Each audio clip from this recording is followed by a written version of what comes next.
And now inefficiencies in the criminal justice system will now be a thing of the past with the launch of the prosecutorial guidelines and automation of case management.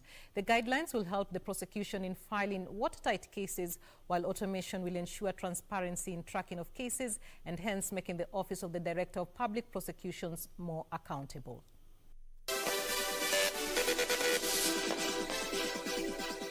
The launch of the Office of the Director of Public Prosecution guidelines on the decision to charge and case management system is a major milestone in the country's criminal justice system and will greatly address inefficiencies that have bogged it down and hence resulted in delayed justice for many Kenyans. When the Director of Public Prosecutions took office, he found when we were running a program called All for Justice, and we went around with him visiting prisons. We found that out of the 50,000 people who were incarcerated, over 50% were remand prisoners, courtesy of prosecutors. Their cases are taken very long.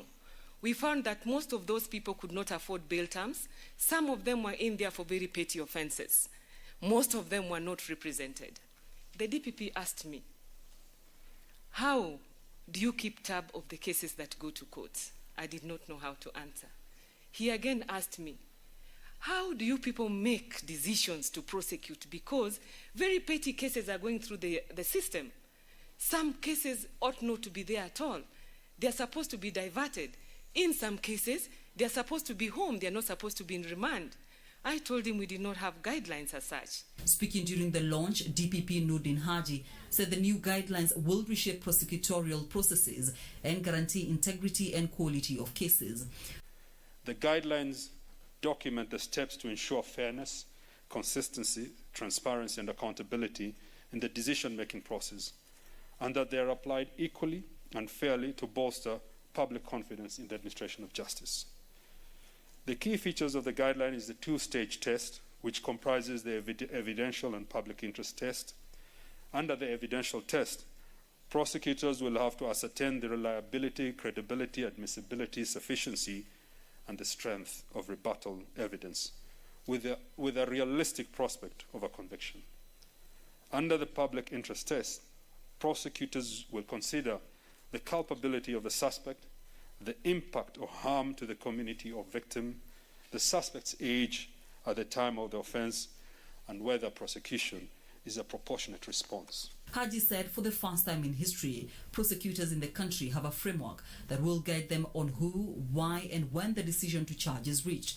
On his part, Chief Justice David Maraga said the judiciary and the public prosecutor will streamline communication between the different agencies in the criminal justice sector and adopt new technology to improve efficiency in the system.